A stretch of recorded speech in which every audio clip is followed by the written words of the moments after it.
ইলিশ মাছের এই যে মাথার যে অংশটা এটা দিয়ে না কি যে মজার একটা সবজি তৈরি করা যায় একবার বাসায় তৈরি করে দেখতে পারেন। আচ্ছা চলুন তৈরি করতে যাই। ইলিশ মাছের আমি মাথা আর যে কাটাকাটিগুলো থাকে সেগুলোকে লবণ হলুদ আর মরিচের গুঁড়া দিয়ে খুব ভালোভাবে মেখে রেখে দিলাম। আর এদিক থেকে আমি পাতাকপি আর আলুগুলোকে কুচায়ে নিয়ে নিয়েছি। আমি রান্নাটা করব প্রেশার কুকারে। আমার হলো রান্নার হিসাব, রান্নাটা হতে হবে দ্রুত এবং হতে হবে খুব টেস্টি। আর রান্না দ্রুতর জন্য প্রেশার কুকারের বিকল্পই নেই। প্রথমে আমি প্রেশার কুকারের মধ্যে বাঁধাকপি আর আলু কুচিটা দিয়ে দিলাম। তারপরে লবণ, হলুদ আর গোটা মাঝখান থেকে চিড়ে নেওয়া কাঁচামরিচ দিয়ে দিলাম।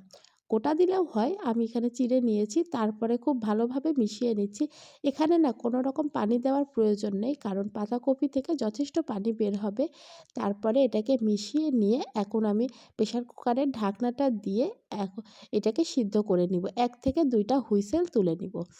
তারপরে এই তো দেখেন হয়ে গিয়েছে। এখন আমি এটাকে একটা ম্যাশারের সাহায্যে ভালোমতো ম্যাশ করে নিব। এটা কিন্তু পুরাপুরি ম্যাশ করতে হবে না। কিছু গোটা থাকবে, কিছু ম্যাশ হবে। আচ্ছা এটা শেষ। এখন আমি বাগারে চলে আসলাম। একটা প্যানের ভেতরে পর্যাপ্ত তেল দিয়ে তাতে দিয়ে দিচ্ছি রসুন কুচি, পেঁয়াজ কুচি।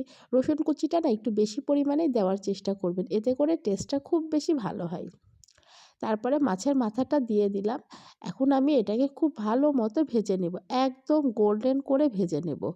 যেন মাছের মাথাটাও ভালো মতো ভাজা হয়ে যায়, আবার পেঁয়াজ রসুনগুলাও যেন খুব ভালো মতো ভাজা হয়ে যায়।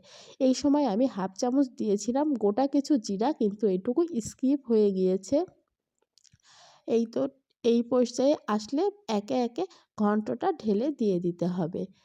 কি যে মজা লাগে এইভাবে ঘন্ট করে খেলে বাঁধাকপি, একবার বাসায় ট্রাই করে দেখতে পারেন।